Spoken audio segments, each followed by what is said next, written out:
नमस्कार दोस्तों, आपका स्टडी लाइट यूट्यूब चैनल में एक बार फिर से स्वागत है और हम कर रहे हैं आरएस प्रीलिम्स 2023 की प्रिपरेशन, जिसमें हमारी चल रही है राजस्थान की पॉलिटी। मैंने स्टडी लाइट यूट्यूब चैनल पर राजस्थान की पॉलिटी की प्लेलिस्ट बना रखी है, जहां से आप राजस्थान की पॉलिटी को कवर कर सकते हैं। हम राजस्थान की पॉलिटी को ख़त्म करने की ओर अग्रसर हैं। आज का हमारा जो टॉपिक है वो है राज्य निर्वाचन आयोग, यानी कि स्टेट इलेक्शन कमीशन। तो चलिए शुरू करते हैं। राज्य निर्वाचन आयोग या स्टेट इलेक्शन कमीशन। तो सबसे पहले बात करें, ये एक संवैधानिक आयोग है। संवैधानिक आयोग का मतलब हमारे संविधान में इसका जिक्र किया गया।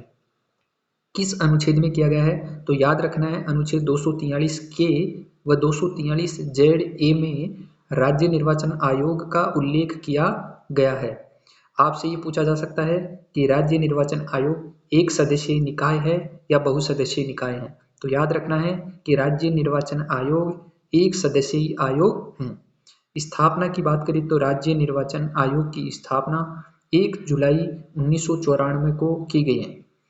राज्य निर्वाचन जो आयुक्त हैं उसकी जो सेवा शर्तें हैं वो राज्य निर्वाचन आयुक्त नियम 1994 में उल्लेखित हैं। इसके बाद में बात कर लेते हैं हम संरचना या संगठन की, यानी राज्य निर्वाचन आयोग के अंतर्गत कौन कौन शामिल रहते हैं। तो सबसे पहले राज्य निर्वाचन आयुक्त रहता है। दूसरा है सचिव, जो कि एक आईएएस अधिकारी रहता है, वो रहता है मुख्य निर्वाचन अधिकारी। तीसरा है उप सचिव, जो कि एक आरएएस अधिकारी रहता है। चौथा सहायक सचिव, वह भी आरएएस अधिकारी रहता है। पांचवा है जिला निर्वाचन अधिकारी, जो कि जिला कलेक्टर रहता है, और जिला पंजीयन अधिकारी भी जिला कलेक्टर रहता है। इसके अलावा मतदान अधिकारी और बूथ स्तरीय अधिकारी रहते हैं। तो ये लोग शामिल रहते हैं। इसके बाद में बात कर लेते हैं नियुक्ति की। तो राज्यपाल के द्वारा मुख्यमंत्री व मंत्रिपरिषद की सिफारिश पर राज्य निर्वाचन आयोग के अध्यक्ष व सदस्यों की नियुक्ति की जाती है। योग्यता की बात करें तो सेवानिवृत्त आईएएस अधिकारी होना चाहिए। इसका प्रावधान किया गया था 2017 के बाद। कार्यकाल की बात करें तो 5 वर्ष या 65 वर्ष की आयु तक, और ये प्रावधान किया गया था 2002 से। वेतन की बात करें तो राज्य मुख्य सचिव, राज्य का जो मुख्य सचिव रहता है यानी चीफ सेक्रेटरी रहता है, उसी के समान वेतन मिलता है, और वेतन राज्य की संचित निधि से मिलता है। याद रखना है, वेतन कहाँ से मिलता है? राज्य की संचित निधि से। त्यागपत्र की बात करें तो ये त्यागपत्र दे सकते हैं राज्यपाल को। हटाने की प्रक्रिया की बात करें तो हटाने की प्रक्रिया का हमारे संविधान में उल्लेख किया गया है अनुच्छेद 243 के क्लोज 2 में और 243 जेड ए के क्लोज 2 में। प्रक्रिया उच्च न्यायालय के न्यायाधीश के समान ही रहती है, यानी कि हटाने की प्रक्रिया जिस प्रकार हाईकोर्ट के न्यायाधीश को हटाया जाता है महाभियोग की प्रक्रिया के द्वारा, उसी प्रकार राज्य निर्वाचन आयोग के जो अध्यक्ष व सदस्य होते हैं उनको भी उसी प्रकार से हटाया जाता है, महाभियोग के द्वारा हटाया जाता है। और इस महाअभियोग का उल्लेख अनुच्छेद 124 के क्लोज 4 में दिया गया है। तो याद रखना है कि महाभियोग का जो निष्कासन है वो अनुच्छेद 124 के क्लोज 4 में दिया गया है। हटाने का आधार क्या हो सकता है? 2 आधार हो सकते हैं, एक कदाचार या दुर्व्यवहार और दूसरा असमर्थता। इन 2 शर्तों के आधार पर हटाया जा सकता है। कार्य व भूमिका की बात कर लेते हैं, इनका क्या कार्य है वो भूमिका।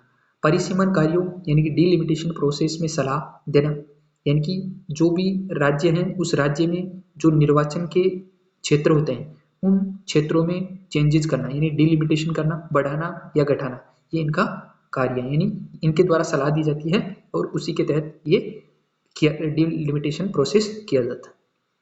पंचायती राज संस्थान व शहरी स्थानीय निकाय, इनके जो भी चुनाव की तिथि है या कार्यक्रम की घोषणा है वो इनके द्वारा की जाती है।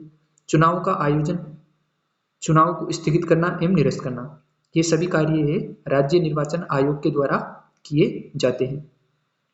इसके अलावा मतदाताओं की सुविधाओं का प्रबंधन करना, मतदाता जागरूकता कार्यक्रमों का क्रियान्वयन करना, मतदाता सूचियों का नवीनीकरण करना, चुनावों के दौरान आदर्श आचार संहिता का क्रियान्वयन करना और राज्यपाल को वार्षिक प्रतिवेदन यानी कि एनुअल रिपोर्ट सौंपना, ये सभी कार्य हैं राज्य निर्वाचन आयोग के। अन्य महत्वपूर्ण तथ्य हैं कुछ, उनकी बात कर लेते हैं। राजस्थान में पंचायती राज संस्थाओं के प्रथम चुनाव कब किए गए थे? तो निर्वाचन विभाग के द्वारा 1960 में किया गया था। याद रखना, पंचायती राज संस्थानों का जो प्रथम चुनाव है वो राज्य निर्वाचन आयोग के द्वारा नहीं, निर्वाचन विभाग के द्वारा किया गया था। और कब किया गया था? 1960 में। लेकिन राज्य निर्वाचन आयोग द्वारा 1995 में किया गया था। राज्य निर्वाचन आयोग द्वारा पंचायती राज संस्थाओं का जो प्रथम चुनाव है वो 1995 में करवाया गया था। वहीं शहरी स्थानीय निकाय के प्रथम चुनाव की बात करें तो 1963 में। तो पंचायती राज संस्थाओं के चुनाव पहले किए गए थे, जबकि जो शहरी स्थानीय निकाय है उनके चुनाव बाद में किए गए थे। तो याद रखना है, पंचायती राज संस्थाओं के प्रथम चुनाव 1963 में और शहरी स्थानीय निकायों के प्रथम चुनाव जो पंचायती राज संस्थाओं के प्रथम चुनाव है वो 1960 में, और जो शहरी स्थानीय निकाय है उनके प्रथम चुनाव 1963 में। 1960 और 1963 याद रखना है। इसमें पंचायती राज संस्थान और ये शहरी स्थानीय निकाय। तो ये हमारा खत्म होता है यहाँ पे राज्य निर्वाचन आयोग।